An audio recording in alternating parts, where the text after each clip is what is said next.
So we'll start with chapter 8, transition and inner transition elements, which are nothing but the D and F block elements.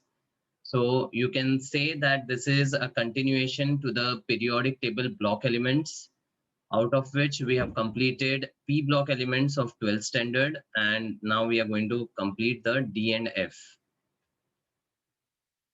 Let's start.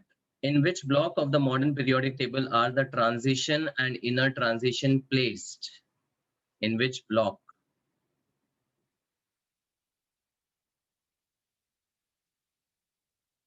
So transition elements are placed in D block. D block, and inner transition elements are placed in F block. F block. And what is the reason that D block elements are called transition elements? They show the transition between metals of period 2 and group 2 and the non-metals in group 3A. Group 3A, that is 13. Perfect. So they are placed between the S block elements, which are metallic, and the P block elements, which are non-metallic. So there is a transition from the metallic towards the non-metallic character. Hence, they are named as transition elements. And why F block are called inner transition elements?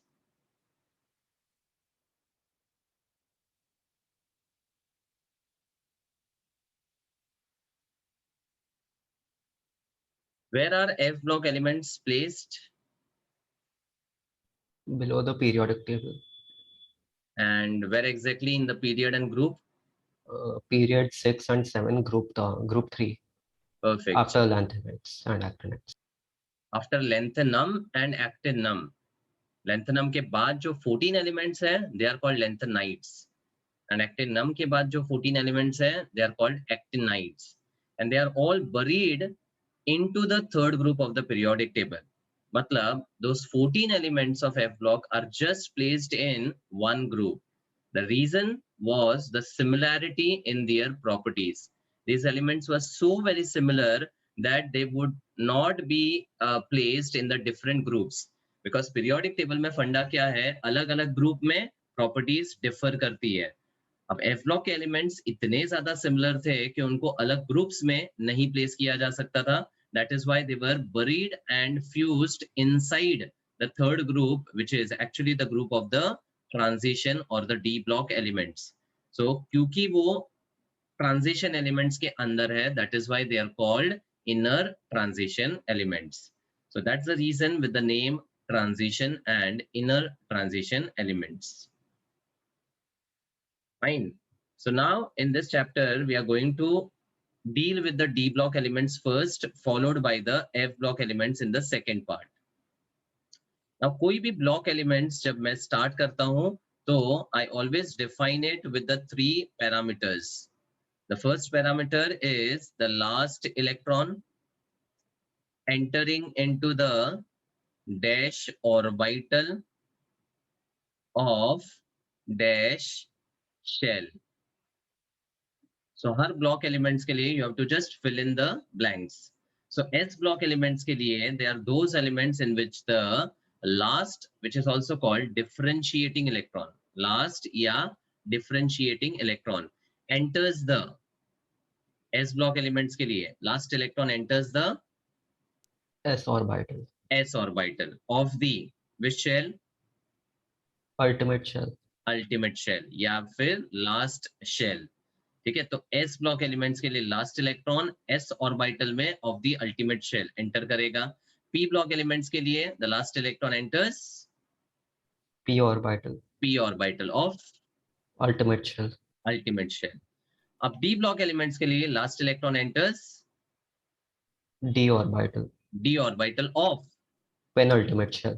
penultimate shell of penultimate shell, which is one time inner to the outermost shell. यानी अगर with respect to the nucleus हमारा ये last shell है तो इसको हम n बोलते हैं.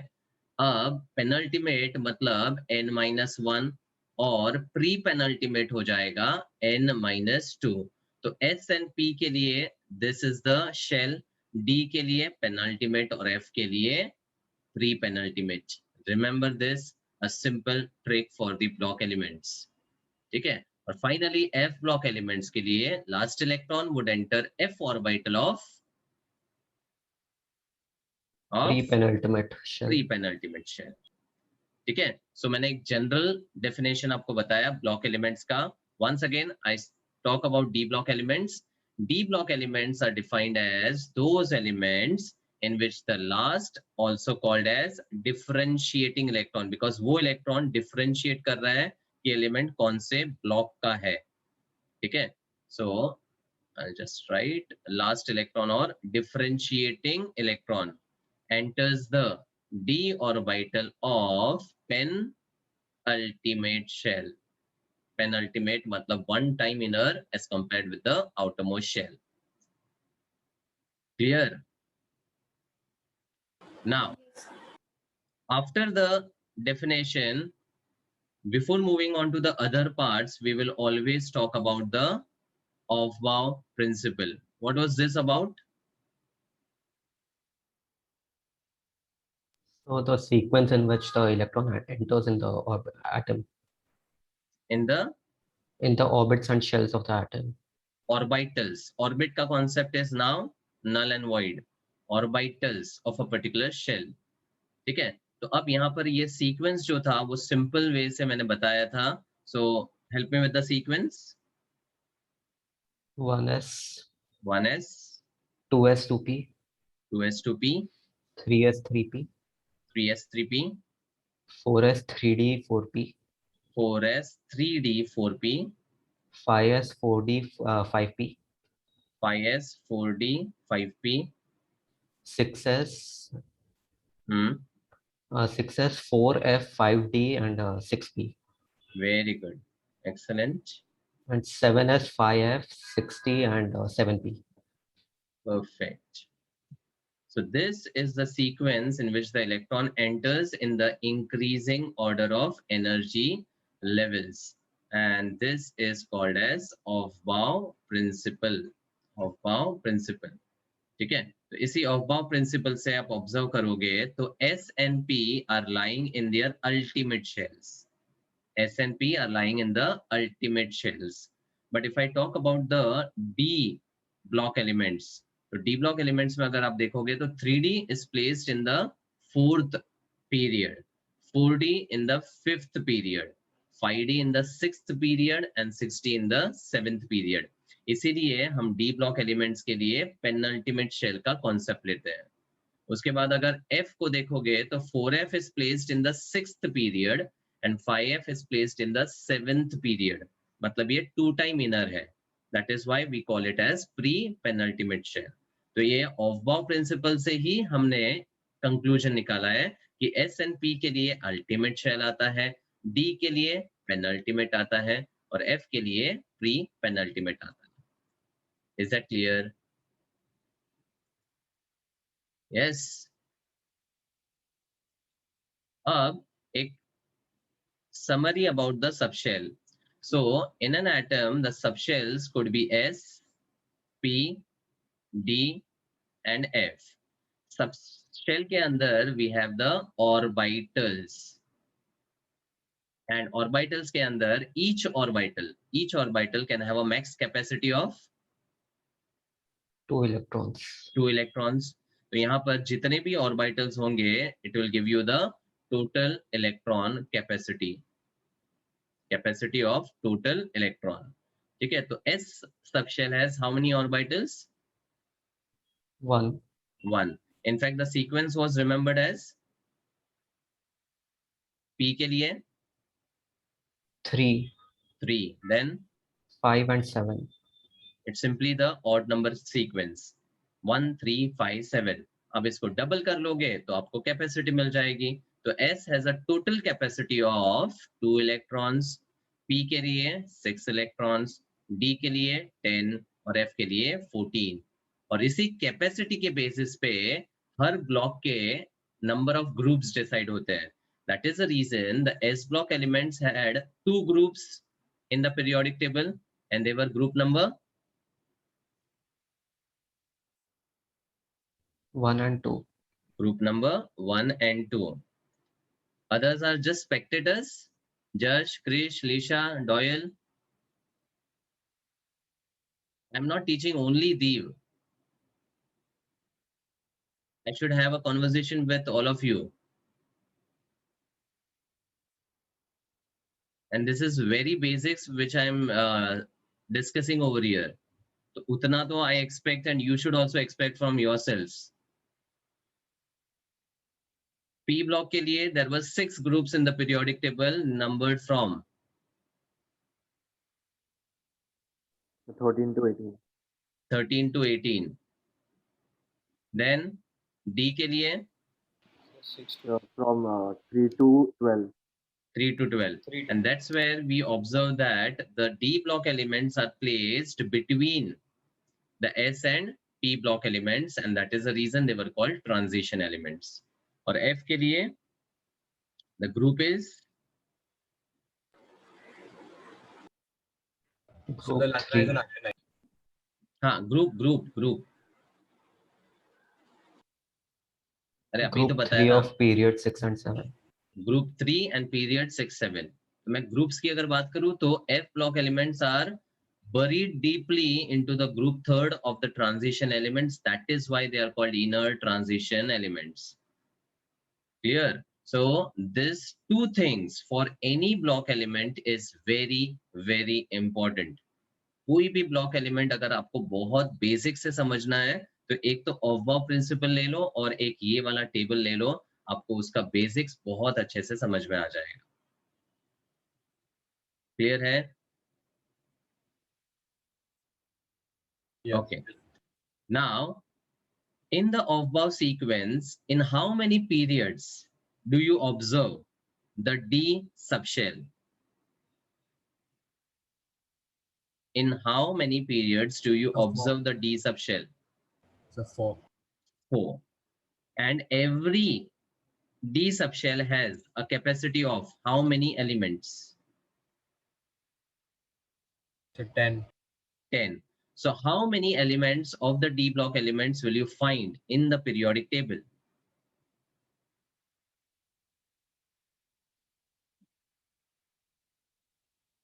पहले दो क्वेश्चन का समरी पूछ रहा हूं. 40. 40. जो मैंने सर्कल किया है वो 4 एनर्जी लेवल्स हैं, मतलब पीरियड नंबर 4, 5, 6 और 7. हर एनर्जी लेवल में 10-10 एलिमेंट्स आएंगे, तो 10, 20, 30, 40. तो टोटल डी ब्लॉक के एलिमेंट्स आपको दिखेंगे 4, 0, 40. समझ में आया बात? And these D block elements would be named as 3D series, 4D series, 5D series, and 6D series. Just based on the subshell in which the electrons are getting added, उसके basis पे ही उनको नाम दिया जाएगा. And they are also called transition series. तो ये होगा अपना first transition series, ये second, ये third और ये fourth. ठीक है? अब जो मैंने बताया, just visualize this in the periodic table. Here we are with the periodic table. So you observe that D block element starts with the period number 4. 4. Then they are present in the 5th, 6th, and 7th period. Each period will have how many elements? How many elements? 10. 10. तो ये हो गया आपका 10, 10, 10 और 10, that is 40 elements. और ये जो pink वाला पार्ट दिख रहा है, they are basically the lanthanides which are placed below the periodic table. ये lanthanides हो जाएगा और ये actinides हो जाएगा. So how many elements of F block will you observe? F block के 28. 28, 14 into 2. ठीक है? D block has 40 elements and F block would have 28 elements. Fine with this? Yes, sir. Okay. Now let's summarize the elements with their names and the atomic numbers in a table. ये आप जो देख रहे हो इसी को मैं summarize करने वाला हूँ. Just pay attention now. Here we are with the 4 columns transition series or D series placed in which period? what are the elements and what is the general condensed electronic configuration. So the transition series were named after the subshell. So कौन से चार names से? Yes, I've just discussed all of this. 4D, 5D, 60, 7D. ना ना ना ना ना ना 4D नहीं होता है, 3D. 3D था ना, Yes, sir. 3D से शुरू होता है. So D series में it's 3D, 4D, 5D and 6D. Everyone, the 4D series are named after the subshells in which the electrons enter for the D block elements, and they are named as 3D, 4D, 5D and 6D. The transition series would be called as first transition series for 3D, then its second, then third and fourth. Understood? Yes, sir. Now, the 3D series is placed in which period? Fourth period. Then 4D in the fifth period, 5D in the sixth period, and 6D in the seventh period. यहाँ से भी n-1 का concept आप देख सकते हो, because period is related with the value of n. तो जो D series होगा वो n-1 वाला होगा. Fourth के लिए 3D. ठीक है? अब elements की बात करते हैं. The D block element starts with scandium. Starts with scandium. You now observe this. Scandium. With atomic number? 21. 21. So scandium starts with atomic number 21 and it ends at zinc with atomic number 30. अब obviously 21 से शुरू हो रहा है और 10 elements है, तो it will end at the atomic number 30, which is the atomic number of zinc. यानी 3D series have the elements from scandium to zinc. Understood? Yes. अब condensed electronic configuration के लिए general electronic configuration की बात करते हैं. For the D block elements, the configuration could be written as n-1 D ranging from 1 to, what's the capacity? Capacity of D? 10. 10. So 1 to 10. And NS, yani outermost shell में S भरेगा, which can have the electron capacity 1 to 2. अब ये 1 to 2 क्यों है? इसका भी reason है. I'll just discuss in the next slide. But general configuration is n-1 D 1 to 10, NS 1 to 2. अब ये n जो है वो आपका period number ही है, which I've already given here. So I have to just substitute the n का value here to get the condensed configuration. So tell me the configuration here. n को 4 substitute करो. 3D. 3D filled from 1 to 10. 1 to 10. Siddhant, switch on the camera. So actually network fluctuate हो रहा है, तो फिर उसको किया था, तो वो इसलिए थोड़ा लेट भी ज्वाइन किया क्लास ना, नेटवर्क फ्लक्चुएट हो रहा था. Okay. Yes, बोलो 3D 1 to 10.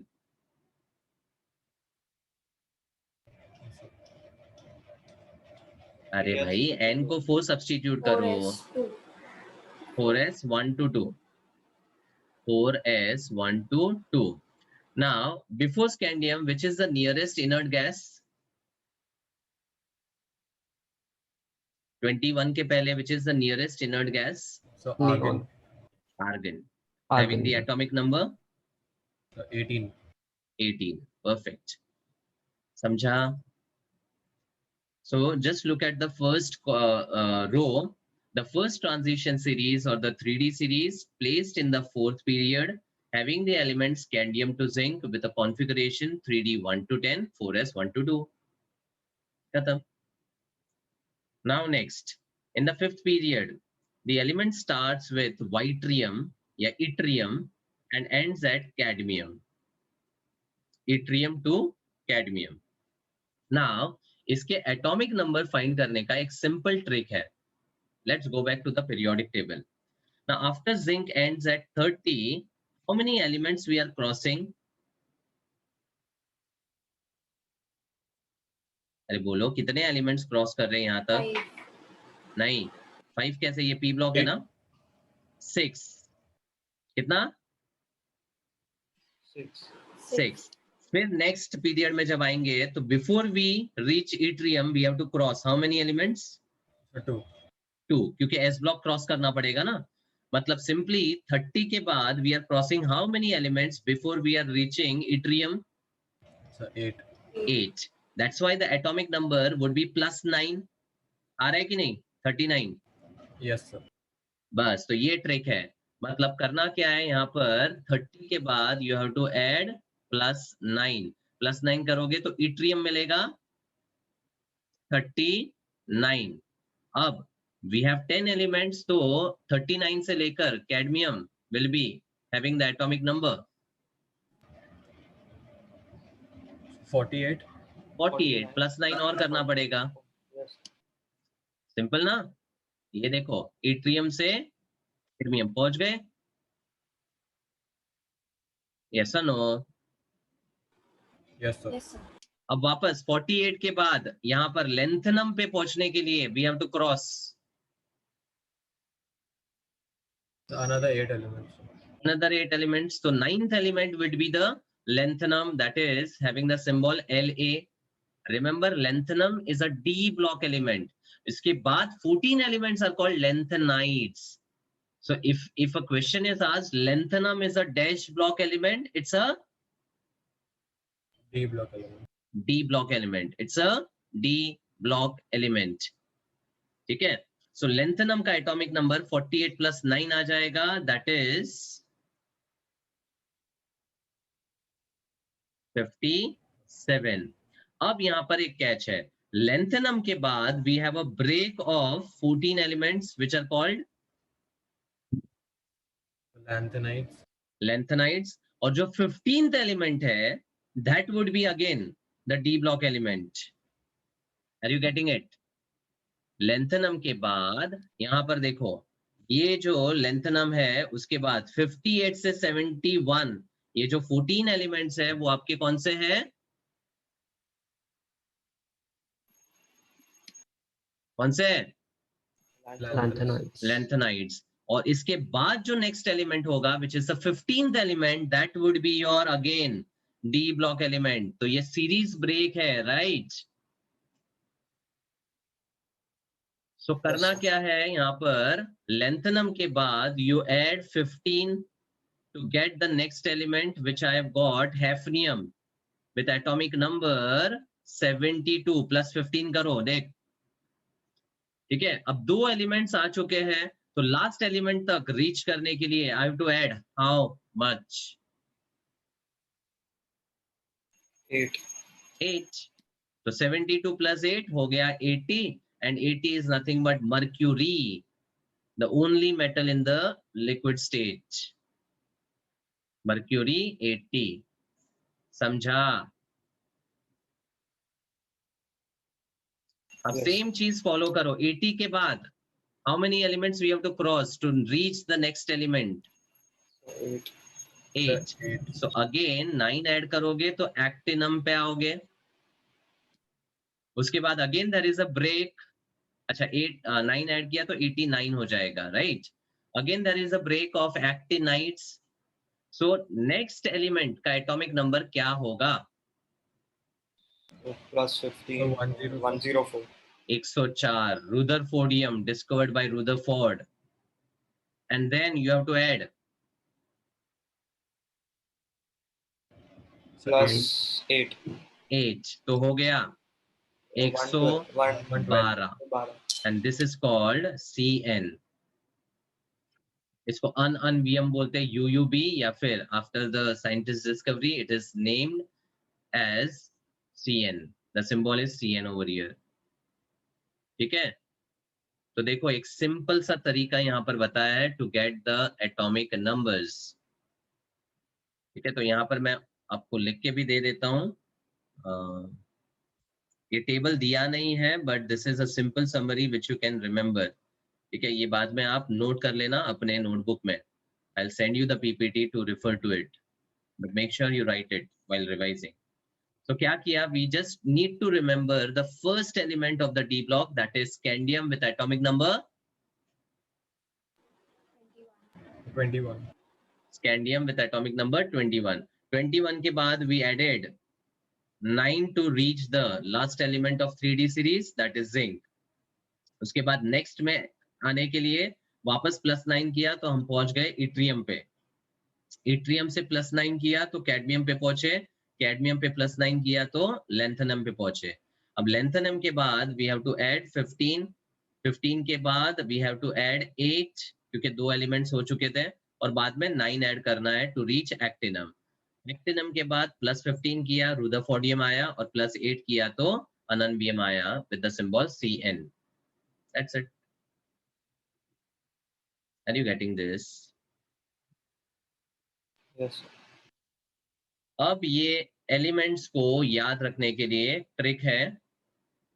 The trick is scientific जू, ध्यान देना, साइंटिफिक जू में येलो कैट ने लायन को हरा हरा कर और रुलाकर उड़ाया.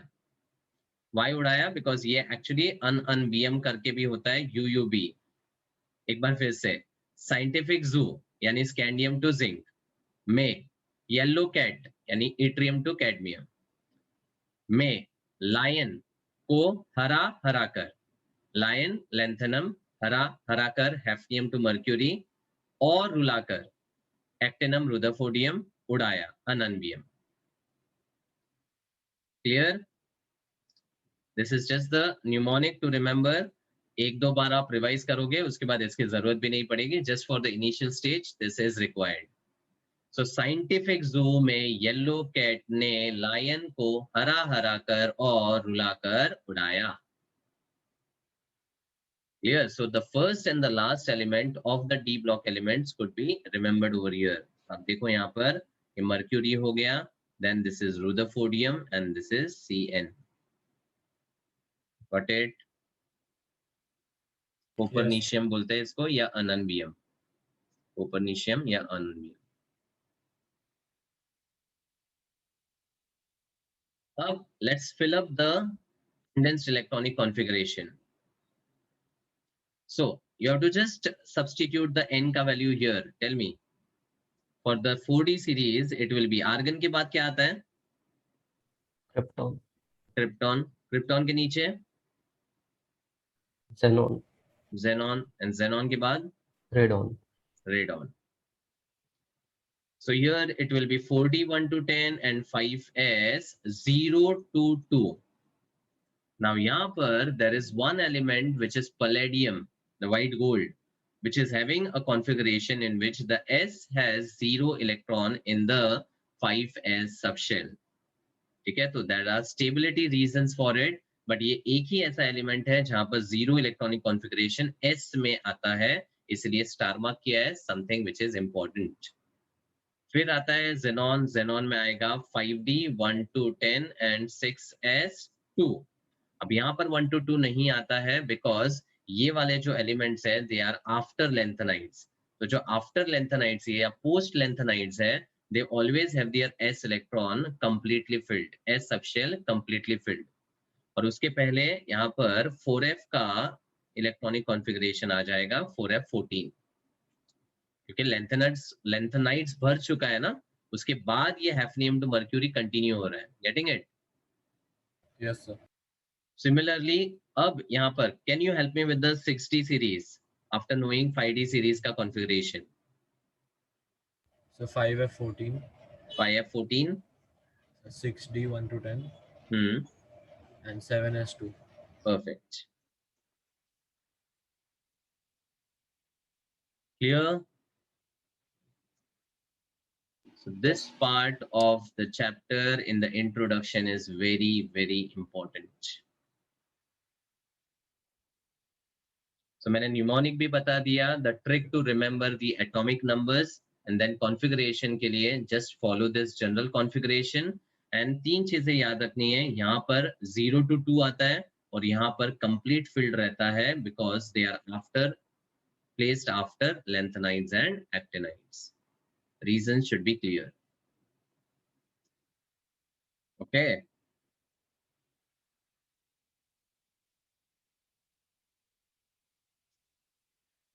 Now you can see the table 8.1, which is given in the textbook, which shows the 4 transition series. Once again, there were 4 transition series named as 3D, 4D, 5D, and 6D, each having 10 elements. So the total D block elements are 40, which you can clearly observe now. The group numbers are 3 to 12 in between the S and P block elements. The 3D series starts with everyone scandium and ends at zinc. Then we have yttrium to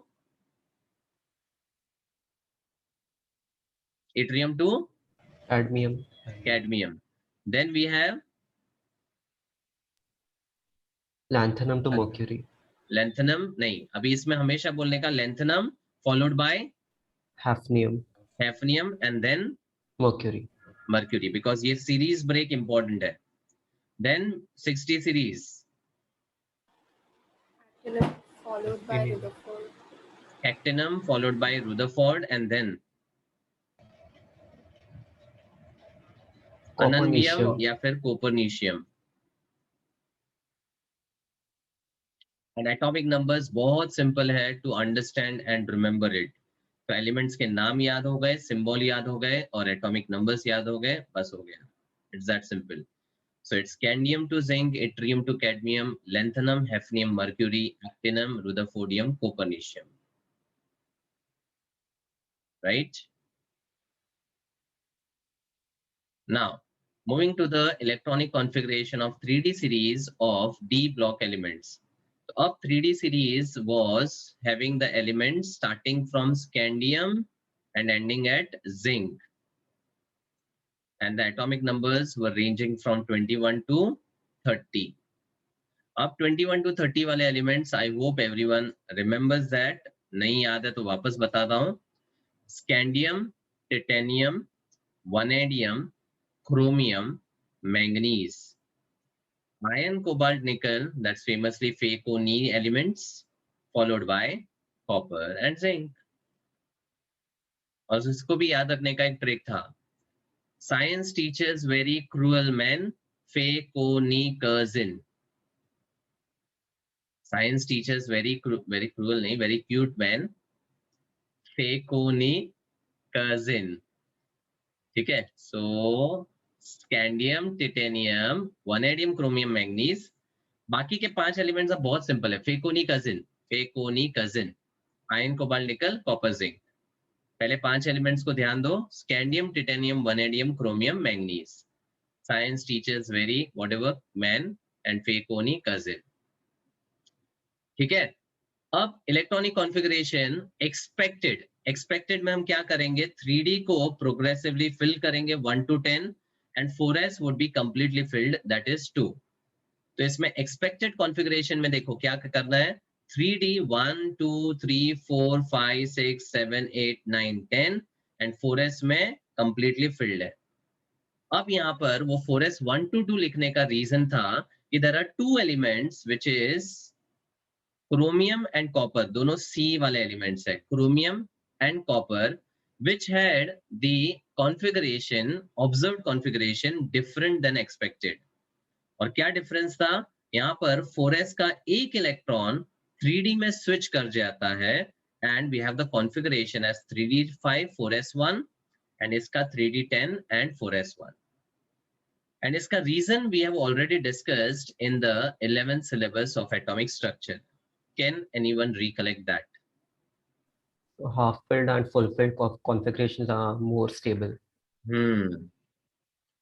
तो chromium और copper में if there is an electron switch happening and it is able to acquire a stable electronic configuration, then the transition would be possible so that it can have more stable electronic configuration. क्योंकि किसी भी subshell का half filled or completely filled configuration are always more stable. That is why in case of chromium, the electron from the 4s switches into 3D so that both of them have the half filled configuration and the overall configuration will acquire higher stability. कैसे stability achieve करेगा? Because दो reasons है. पहला, ये 3D और 4s का जो energy difference है that is very less. That is the reason the electron can switch. नहीं तो आप बोलोगे हर एलिमेंट में ऐसा स्विचिंग होना चाहिए, लेकिन this is not possible in all the elements जहां पर इस तरह का स्टेबलाइजेशन पॉसिबल है. ये वहां पर ही पॉसिबल होगा wherein the energy difference between the orbital is quite small. तो उतनी एनर्जी यहाँ पर अवेलेबल हो जाती है for the transition to become possible. तो पहला डिफरेंस, पहला reason, the energy difference between 3D and 4s is small, and secondly both of them are acquiring a stable configuration.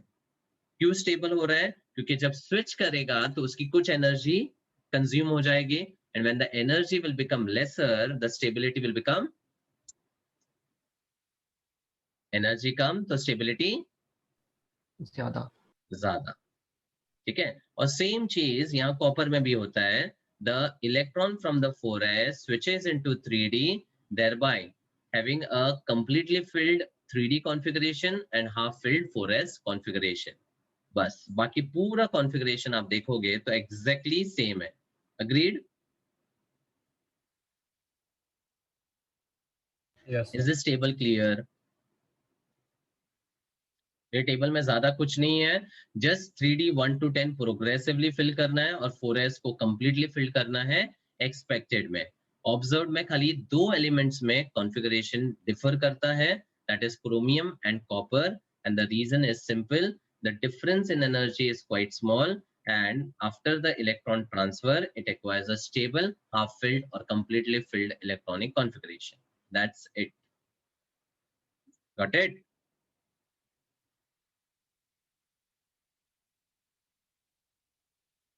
Now ये भी आपके टेक्स्ट बुक में दिया हुआ है. You have to fill in the blanks with the correct outer electronic configuration. तो हमने first series scandium to zinc already अभी पढ़ लिया है. Yes or no? Yes, sir. अच्छा, तो फर्स्ट सीरीज में मैं जस्ट इसके ऊपर एलिमेंट्स को लिखता हूँ so that you can correlate very easily. यहाँ पर फर्स्ट सीरीज को लिखता हूँ और अपने टेक्स्ट बुक में आप भी फिल करते रहो whatever I am discussing here. ठीक है. So whatever the elements, एक बार फिर से.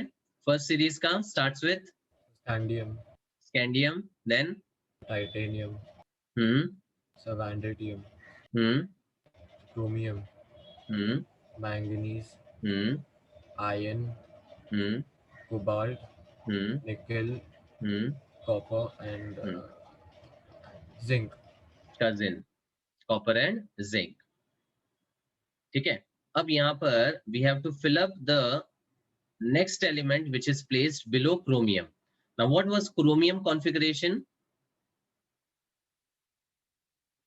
So it was the different one, no, sir? हाँ, क्या था? 3D5 4s1. 3D5 4s1. तो उसके नीचे मोलिब्डेनम है, तो मोलिब्डेनम का कॉन्फ़िगरेशन क्या होगा? 3D की जगह So 4D, 4D और 4s की जगह 5S. बस, तो हो गया configuration 4D 5 and 5s1. Understood? बोलो. Yes, sir. Yes, sir. इसलिए मैंने यहाँ पर ये एलिमेंट्स को कोरिलेट किया है. तो क्रोमियम आपको पता है, तो उसके नीचे molybdenum will be 4D5 and 5s1. ठीक है. अब रुटेशियम, अब इसको नहीं भी याद रखोगे तो चलेगा, जस्ट ये आपको ध्यान रहना चाहिए कि ये Fe के नीचे वाला एलिमेंट है. अगर नीचे वाला एलिमेंट है तो Fe को पहले सोचो. Fe, let's go back. Fe is 26. अब देखो यहाँ पर ये 6 है ना, तो आप यहाँ देखोगे तो 3D का भी क्या दिख रहा है? 6. तो ये आसान है. Fe is 26, यहाँ पर 3D 6 and 4s तो 2 ही है बाकी सब में. देखो Yes, sir. तो Fe is 3D 6 4s 2. तो यहाँ पर क्या आएगा? So 4d6 and 5s2. बस. फिर this is silver which is below copper and copper had the It's like the different. हाँ exceptional electronic configuration. Yes. So 4d10 and 5s1. Yes. तो वहां 3d10 4s1 था तो ये हो जाएगा 4d10 and 5s1. वैसे ही गोल्ड सिल्वर के नीचे गोल्ड है एंड गोल्ड के लिए हो जाएगा 5d10 and 6s1 और उसके नीचे rg. rg वाला एलिमेंट में 5d9 सॉरी 6d9 और 7s2. अब यहां पर इलेक्ट्रॉन का स्विचिंग नहीं होता है. Why? मैंने यहां पर बताया था कि the switching is possible only if. Condition क्या था? The energy level should be almost similar. The energy level should be similar, the difference should be small. अब जैसे जैसे हम नीचे की तरफ जाएंगे एनर्जी गैप बढ़ते जाएगा, इसलिए ये वाला ट्रांजिशन Rg के लिए अलाउड नहीं है. इसीलिए copper silver and gold have the configuration similar but उसके नीचे Rg वाला एलिमेंट डजंट हैव. Rg वाला element, if you want to know the name, we can have the observation here. Visible नहीं है, आप अपने टेक्स्ट बुक में देख सकते हो, but these symbols are not to be remembered. आपको सिर्फ ये टेबल और स्कैंडियम टू जिंक वाले एलिमेंट्स को ही याद रखना है, बाकी एलिमेंट्स आर नॉट इम्पोर्टेंट. अगर कोई क्वेश्चन आ भी जाता है तो they will give you something in relation. ठीक है, जैसे कॉपर सिल्वर एंड गोल्ड जो है वो एक ही ग्रुप में है और इस ग्रुप को ना बहुत इंपॉर्टेंटली ग्रुप 11 को नोबल metals बोला जाता है. noble metals. What are noble metals?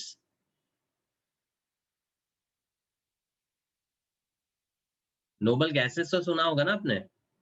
So which are metals which are not affected by heat, temperature. Correct. मतलब the less reactive metals. So silver and gold are not easily affected by air, heat and other factors. That is why these metals are less reactive or as good as inert. तो जैसे हमारे inert gases या noble gases को हमने group 18 में रखा है, वैसे ये वाले metals जो कि less reactive है, inert है towards many of the parameters, they are named as noble metals. तो noble metals हमेशा याद रखना 3 होते हैं, copper, silver, gold. Copper, silver, gold. Rg won't be a noble metal, right? No, Rg is not. ठीक है, तो ये 3 को हम नोबल मेटल्स कंसिडर करते हैं.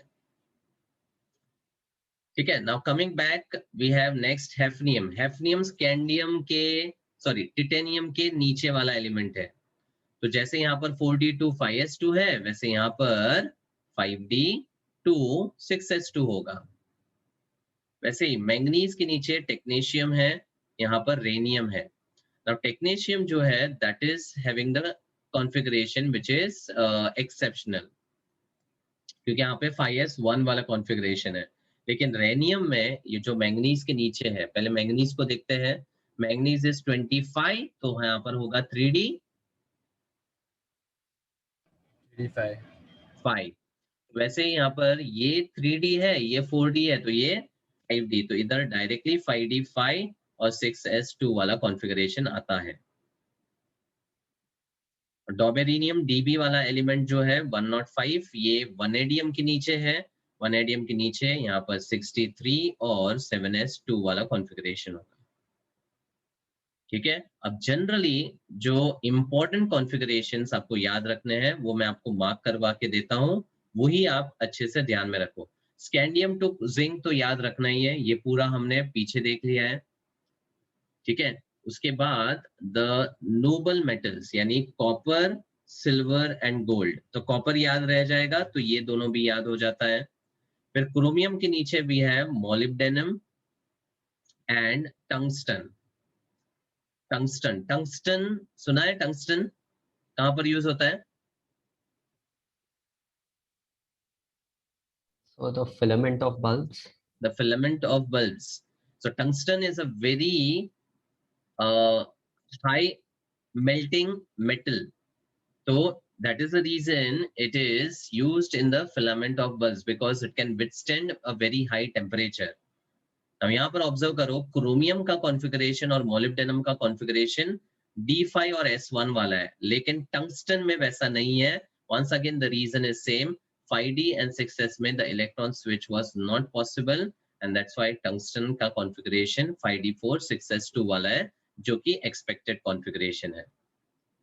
ठीक है, तो क्रोमियम के नीचे वाले एलिमेंट्स और कॉपर के नीचे वाले एलिमेंट्स को ध्यान रखो, बाकी कुछ याद नहीं रखना है. इतना याद रखोगे बहुत हो गया. समझा? Yes sir. और ये एक मिस्टेक है, यूवी भी नहीं है, इट्स यूयूबी, अनबीएम, या फिर कोपरनीशियम का सीएन. करेक्शन है, यूवी भी नहीं है, यूयूबी है.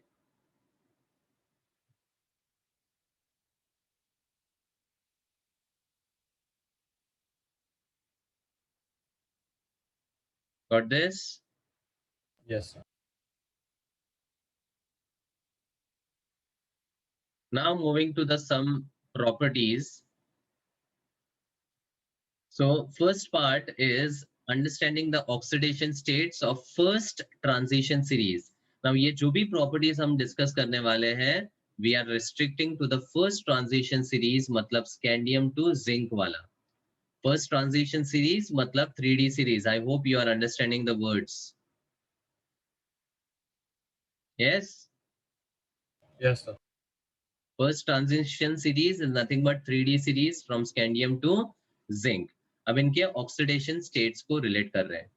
Now all the D block elements are metals, and because of their metallic character, they will have the tendency to lose electron or gain electron. Lose electrons. Lose electron. So because they have the tendency to lose electron, they will acquire positive oxidation state or negative oxidation state. Positive. Positive. मतलब जो भी oxidation states आपको D block elements के दिखेंगे, they all will be positive because they have the metallic character. ठीक है, सारे D block elements metals है. Non metals आपका P block से शुरू होता है, S block और D block completely metallic होते हैं. इसलिए oxidation state only positive achieve होता है यहाँ पर. Clear? Yes sir. So I'll just write the elements. So the elements of the transition series 3D is scandium, titanium, vanadium, chromium, manganese. And दूसरी side बाकी 5 elements लिख रहा हूँ. This is the way they have given in the textbook also. So elements are Fe, Co, Ni, cousin. ऐसे ही बोलना है. Fe, Co, Ni, cousin. बहुत easily याद हो जाता है. ठीक है, अब scandium का जो electronic configuration है, I'll just write so that it's easier to understand the oxidation states. So scandium का configuration क्या था? Condensed one. It starts from 3D 1 and then progressively 10 तक fill होता है. बोलो. 3D1, पूरा बोलो. 4S2, 3D1 4S2 और next यहाँ पर 3D2 4S2 3D3 4S3. Chromium exception है, तो क्या लिखेंगे? 3D5 4S1. 5 4S1. मैंगनीज में 3D5 4S2 होगा. ठीक है, आयरन में 3D6 4S2, कोबाल्ट 7 4S2, निकल 8 4S2, copper would be 3D10 4S1. 10 4S1, and zinc is again 3D10 4S2. Understood? Yes sir. तो ये पूरा इलेक्ट्रॉनिक कॉन्फ़िगरेशन जो टेबल में हमने डिस्कस किया था वो वापस मैंने लिख दिया है. So it is as good as a revision for you. अब ऑक्सीडेशन स्टेट्स की बात करते हैं. So now the D block metals can lose the electron from the outer shell and then also lose the electron from the inner 3D shell. मतलब यहाँ पर 4s में जो 2 इलेक्ट्रॉन है वो लूज करेगा. After the loss of 2 electron, it can have an oxidation state of 2 electron lose किया तो it will have an oxidation state of +2. +2.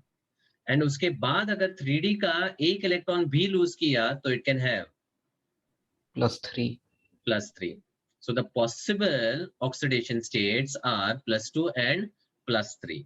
Now D block element में एक से ज्यादा oxidation states possible है जिनको बोला जाता है variable oxidation state.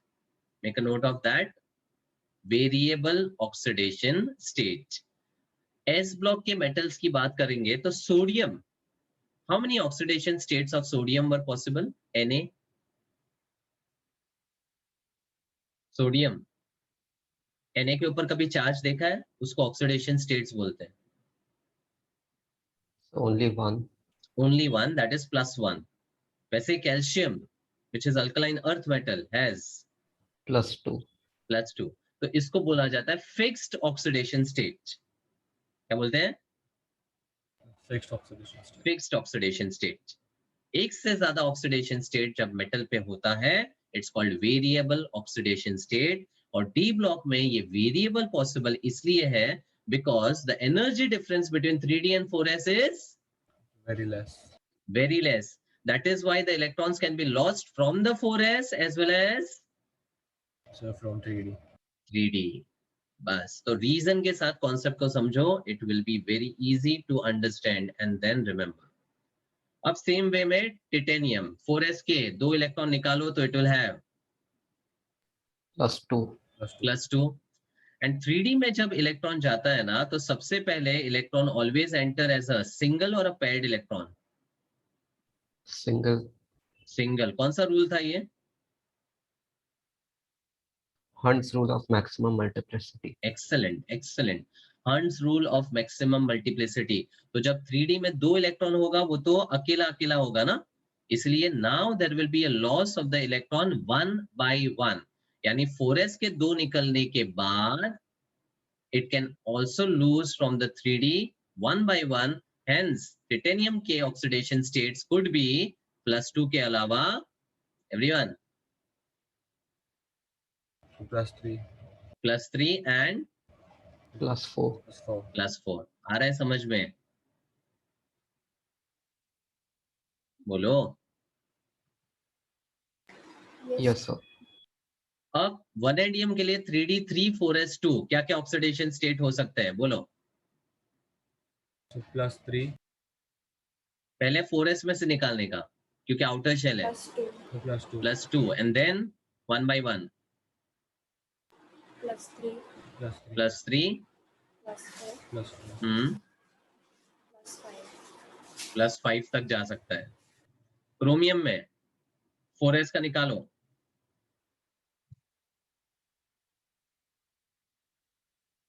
+1.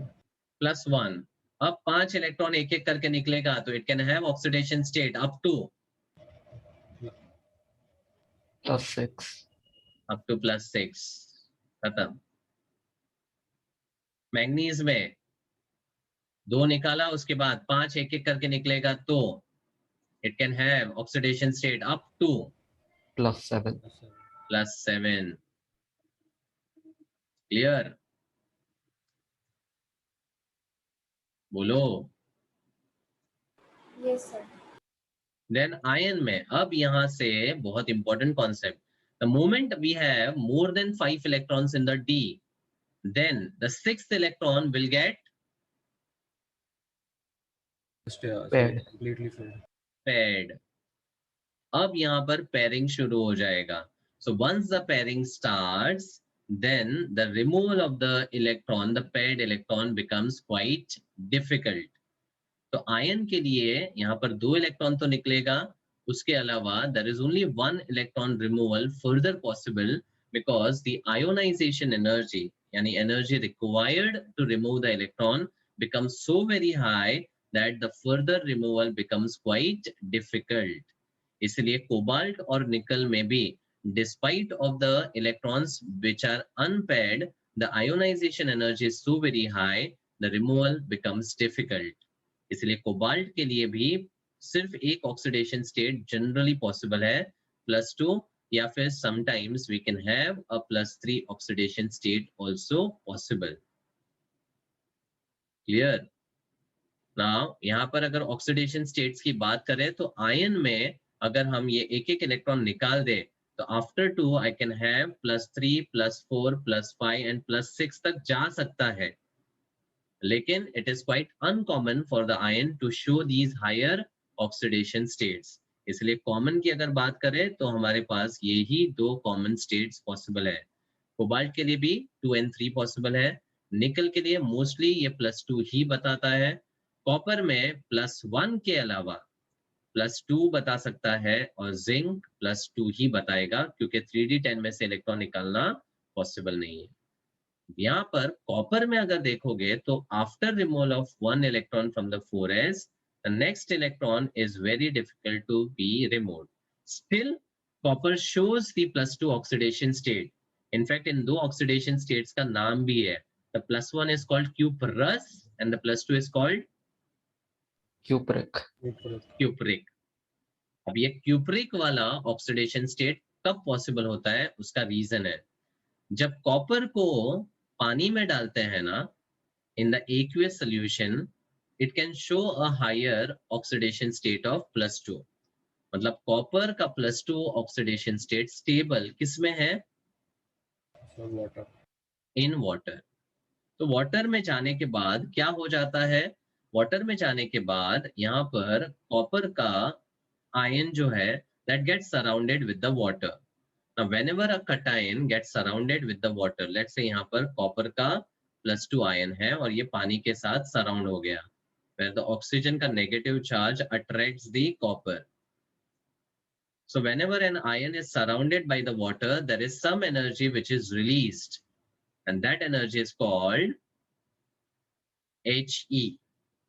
That is Hydration enthalpy. hydration enthalpy. Super. Hydration enthalpy.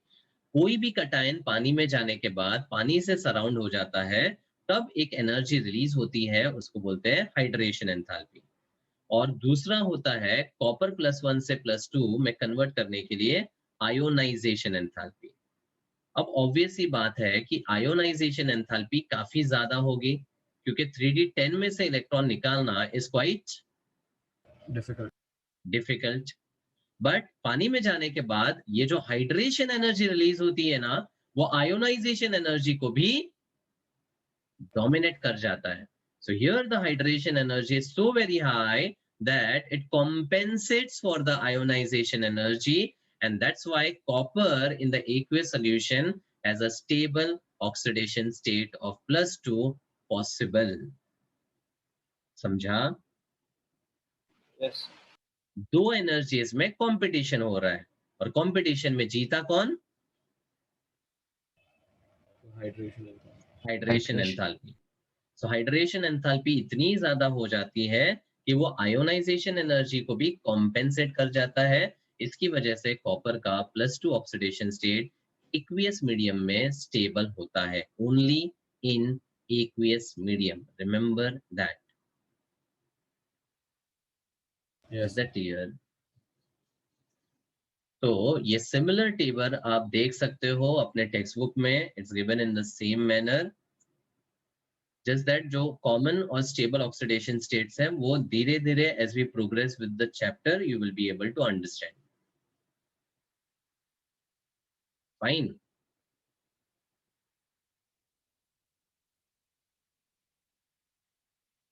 Clear? Yes, sir. Okay. Now we come to the physical properties. So physical properties of first transition series. Once again मैंने बोला है कि जो properties हम यहाँ पर discuss करने वाले हैं, they are exclusively for first transition series, यानी स्कैंडियम और जिंक तक के लिए ही बात करना है. So यहाँ पर ये theory काफी important है, इसलिए मैंने ये लिया है exactly from the textbook. All transition elements are metals. तो I've already said कि सारे D block elements क्या है? Metal. Metals. and that's why they show properties that are characteristic of metals. तो metal की common properties क्या होती है? They are hard, shows shiny appearance, lustrous होते हैं, malleability, ductility, and the tendency to form alloys with other metals. Transition elements forms lot of alloys with other metals. जैसे brass and bronze are some of the common alloys which you have definitely heard of. ठीक है, तो सारे transition elements metals हैं, that is why they show properties characteristic of metals and they are also the good conductors of heat and electricity. Of important point, except zinc, cadmium, mercury and manganese, all the other transition elements have one or more typical metallic structures at ambient temperature. Now, her solid का एक particular metallic structure होता है, तो एक या एक से ज्यादा मेटेलिक स्ट्रक्चर्स में कन्वर्जन हो जाता है depending on the temperature.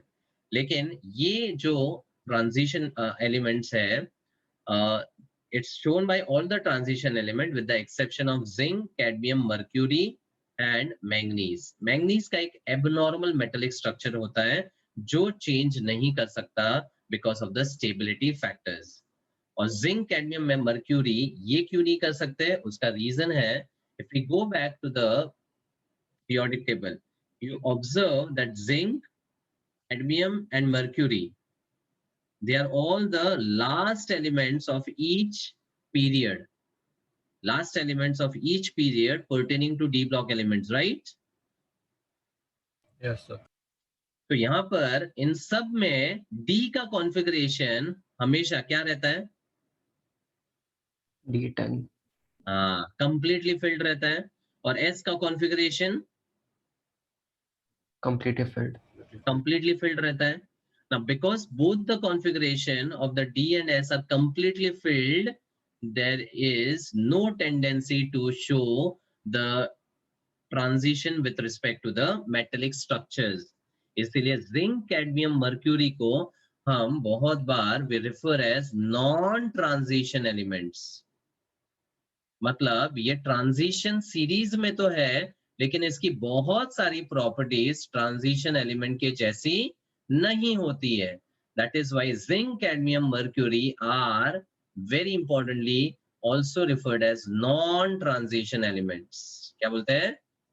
Non transition elements. Understood?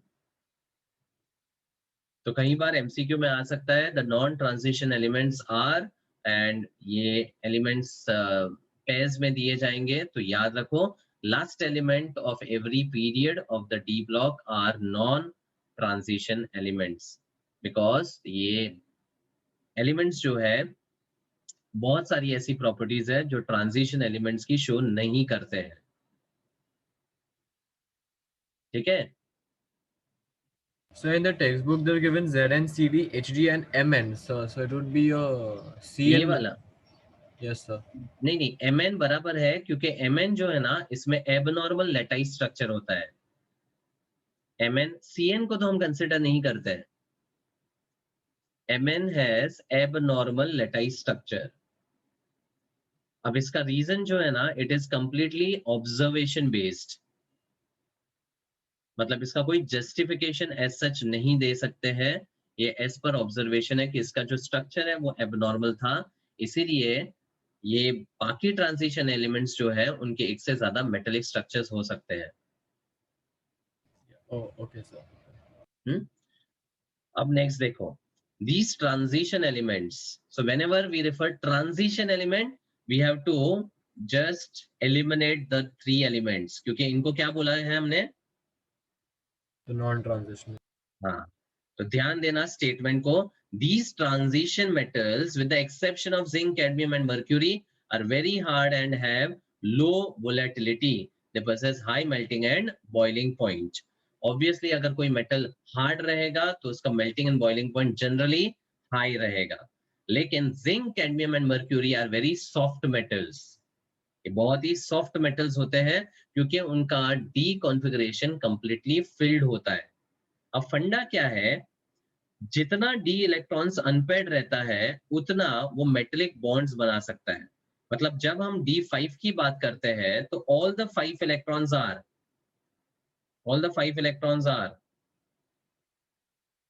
Unpaired. Paired और अनपेयर्ड होते हैं। अब जितने अनपेयर्ड होंगे उतना मेटेलिक बॉन्ड्स बनेगा, जितना मेटेलिक बॉन्ड्स बनेगा उतना वो मेटल हार्ड रहेगा, और जितना हार्ड रहेगा उसका मेल्टिंग एंड बॉइलिंग पॉइंट उतना ही High. हाई रहेगा। समझा? तो एक सिंपल समरी दे रहा हूं, ध्यान देना। The hardness of D block metals is directly proportional to the number of बोलो Number of electrons. Unpaired electrons. unpaired electrons and more specifically unpaired D electrons, क्योंकि D इलेक्ट्रॉन मेटेलिक बॉन्ड्स बनाने में participate करता है। तो hardness depend करता है number of unpaired D electrons में। It is also dependent on the metallic bonds, मतलब जितना अनपेयर्ड डी इलेक्ट्रॉन्स होगा उतना स्ट्रॉन्गर मेटेलिक बॉन्ड्स होगा, और जितना मेटेलिक बॉन्ड स्ट्रॉन्गर होगा उतना ही मेल्टिंग पॉइंट हाई रहेगा। देखो 4 प्रॉपर्टीज का एक ही रीजन है, हार्डनेस का, मेल्टिंग पॉइंट का, मेटेलिक बॉन्ड्स का। It's simply related with number of unpaired d electrons. Clear? Yes. Going back here, D electrons unpaired maximum कौन से एलिमेंट में है? अनपेयर्ड डी इलेक्ट्रॉन्स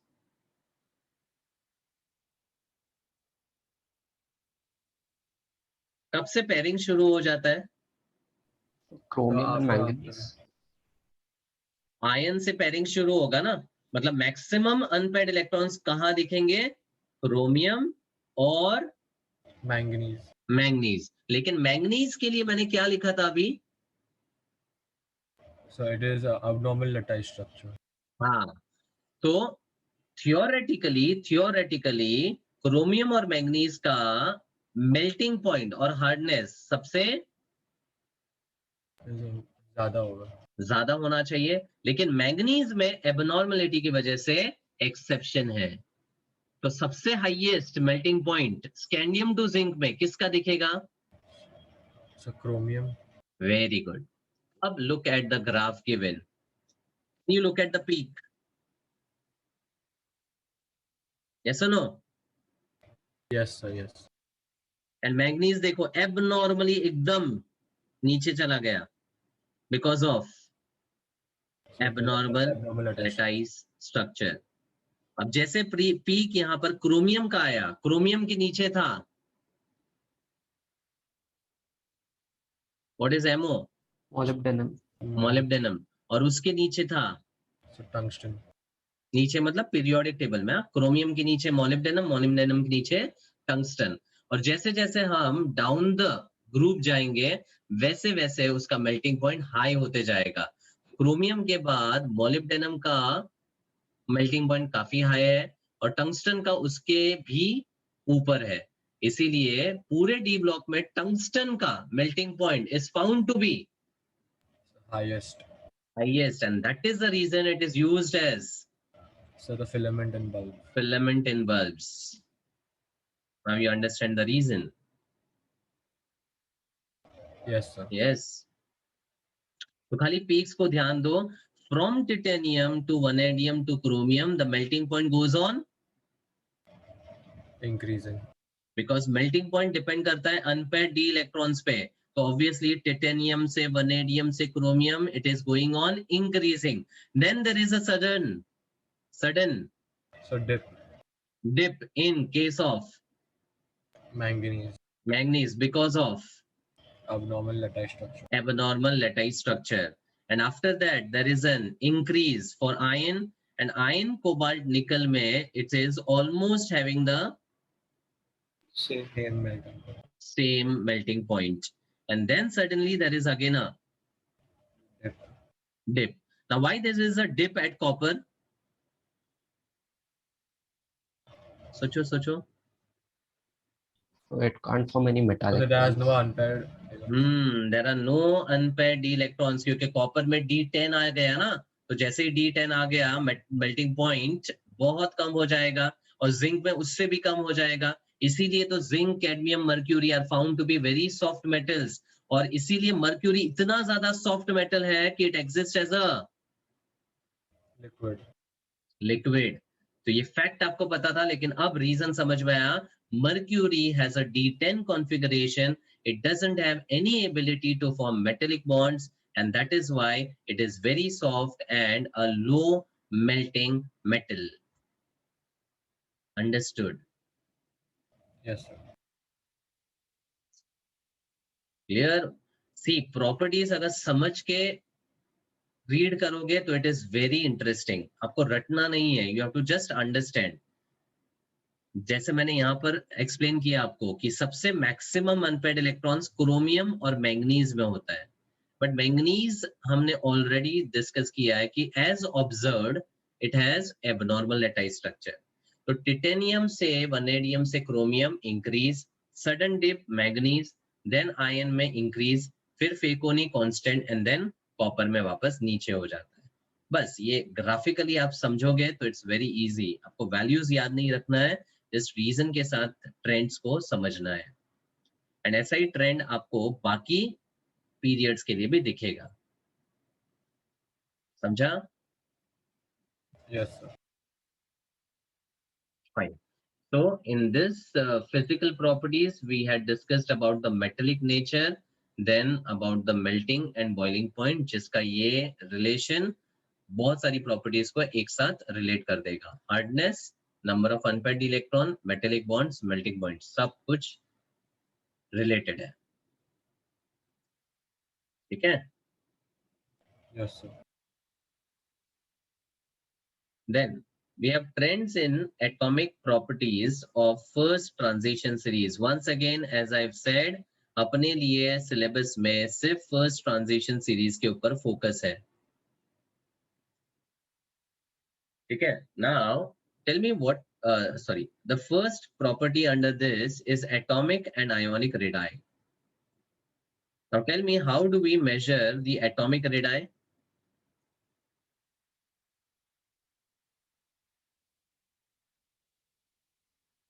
एटम का रेडियस कैसे मेजर करते हैं? So the distance From between the two nucleus to the atoms. last orbit. Distance between two atoms नहीं, वो तो बॉन्ड लेंथ हो जाएगा दीप. So the distance So between means the like nucleus and the in a last From the metal. nucleus to outermost valence shell. If this is the atom, then the distance from the center of the nucleus till the outermost shell is simply the atomic radius. Atom का radius is simply from the nucleus till the outermost shell. Now, this atomic radii depends on the nuclear charge. And left to right, as we move along the period, the nuclear charge goes on. Increasing. increasing. और जितना nuclear charge ज्यादा होगा, the electron will get attracted towards the nucleus, and thereby the atomic radii Will Decreases. will decrease. So left to right, the atomic and ionic radii goes on decreasing. decreasing. खत्म. एक बार फिर से, as we move from left to right along the period in the periodic table, the nuclear charge increases, due to which the outermost electron gets attracted strongly towards the nucleus, and that's why the atomic radii go on decreasing. तो ये simple trend हम already पढ़ चुके हैं. अब top to bottom. Top to bottom के लिए we'll look at the number of shells. So as we move from top to bottom, the number of shells Increases. increases. So the atomic radii Increases. increases. तो ये आपका general trend है. Left to right atomic radii decrease होता है, top to bottom atomic radii increase होता है, and similar trend goes for ionic radii also. समझा? Yes, sir. Okay. Now if I talk about scandium to zinc, then the expected trend is left to right, it should go on decreasing. But यहाँ पर क्या होता है that from 3 चीजें हैं, 3 parts में इसको हम डिवाइड कर सकते हैं. सबसे पहले scandium two chromium, then manganese, iron, cobalt, nickel, and then copper, zinc. So as expected, scandium to chromium, the atomic radii goes on decreasing. Then after manganese, iron, cobalt, nickel, it almost becomes similar. And from copper to zinc, there is a sudden increase in the atomic radii. अब first part में तो obviously region clear है कि nuclear charge बढ़ रहा है, atomic radii घट रहा है. अब बीच में ऐसा क्या होता है कि एटॉमिक रेडाई ऑलमोस्ट सिमिलर हो जाता है. इसके लिए रीजन, अब जैसे जैसे हम लेफ्ट टू राइट जाते हैं, 2 फैक्टर्स कंपीट करता है. एक तो ऑलरेडी हम डिस्कस कर चुके हैं, न्यूक्लियर चार्ज, और दूसरा है शील्डिंग इफेक्ट. क्या है? Shielding effect. Shielding effect. अब शील्डिंग क्या था? विथ रिस्पेक्ट टू न्यूक्लियस, अगर ये मेरा आउटरमोस्ट शेल है जो कि स्कैंडियम टू जिंक में 4s है, तो 4s के अलावा 3d भी है, और 3d जो है वो कहां पर है? It is present in front of 4s. Inner Inside. Inside Yes. Before the 4s, मतलब अंदर की तरफ है. अब जैसे जैसे 3d में इलेक्ट्रॉन भरते जाते हैं, तो ये इलेक्ट्रॉन न्यूक्लियस और आउटरमोस्ट शेल के बीच में क्या कर रहे हैं? Shielding the last electron. Shielding the last electron. तो इसी को तो शील्डिंग इफेक्ट बोलते हैं. Shielding is related with the electrons present in the inner shell, and when I say inner shell, it is either d वाला subshell या तो f वाला सबशेल. और d और f में शील्डिंग का इफेक्ट बहुत ही पुअर होता है because of the diffuse shape. आपको इतना ही याद रखना है कि शील्डिंग इफेक्ट d और f में होता है और वो काफी पुअर होता है. समझा? Yes sir. तो बीच वाले एलिमेंट्स में, यानी मैंगनीज से निकल की तरफ, न्यूक्लियर चार्ज बढ़ रहा है और शील्डिंग इफेक्ट पुअर हो रहा है. अब ये दोनों इफेक्ट एक दूसरे को कैंसिल कर देते हैं, और जैसे एक दूसरे को कैंसिल कर देते हैं, यहाँ पे कोई फैक्टर ही नहीं है एटॉमिक साइज को इंक्रीज करने के लिए. एक इंक्रीज कर रहा है, दूसरा डिक्रीज कर रहा है, तो दोनों का इफेक्ट नलीफाई होकर एटॉमिक रेडाई क्या हो रहा है? Almost zero. कांस्टेंट रह रहा है, सेम रह रहा है. मतलब the difference is very small, almost similar रहता है.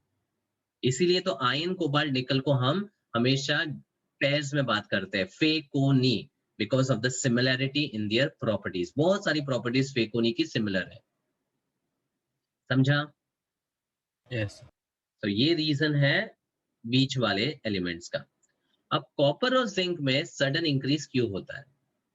जब हम जिंक की बात करते हैं तो its configuration was argon 3d10 4s2, 3d10 4s2. Now the d and s both are completely filled. तो जब इलेक्ट्रॉन completely filled होगा और पूरा paired फॉर्म में होगा, तो इलेक्ट्रॉन इलेक्ट्रॉन के बीच में there will be repulsions. Now, whenever there are paired electrons and a completely filled configuration, due to repulsion, the orbital size increases. तो यहाँ पर जिंक के लिए, क्योंकि दोनों ऑर्बिटल्स completely filled है, सबशेल्स completely filled है, उनके रिपल्शन की वजह से थोड़ा सा ऑर्बिटल साइज बल्ज हो जाता है, इंक्रीज हो जाता है. इसकी वजह से कॉपर से जिंक में there is a slight increase which we observe as compared to what we expect. हम expect क्या कर रहे हैं? डिक्रीज होना चाहिए, लेकिन ऑब्जर्व क्या हो रहा है? इंक्रीज हो रहा है. क्यों इंक्रीज हो रहा है? वन लाइनर रीजन क्या बोलोगे? Due to the repulsions in the completely filled electron orbital. Correct. Electron repulsion in the d subshell. बस, तो मैंने तीनों पार्ट्स में डिवाइड किया और रीजन बता दिया. अब अगर आपको शॉर्ट नोट लिखना है तो आप सिर्फ इन पॉइंट्स को समराइज करके लिख सकते हो. Scandium to chromium, as expected, nuclear charge increases, atomic size decreases. In the middle of the series, 3D series, there are two factors which are competing with each other, that is nuclear charge and shielding effect. These two effects nullify or compensate each other, and that's why the atomic radii almost remains similar. Same. Then copper to zinc mein, zinc has a completely filled D configuration as well as S configuration, due to which there is a great electron-electron repulsion. Repulsion की वजह से the orbital size increases, and that's the reason the atomic size slightly increases from copper to zinc. अब अगर values देखोगे तो आपको और clearly समझ में आएगा. वैल्यूज याद नहीं रखना है, वैल्यूज को देखकर ट्रेंड्स अच्छे से समझ में आ जाता है बस. फाइन? yes sir. Yes. ठीक है. So I'll stop here in the atomic properties. There are other atomic properties which I will continue in the next session. So as I said कि I will also take lectures on Saturdays. So कल मैं एक session लूंगा at the same time 10 to 11:30.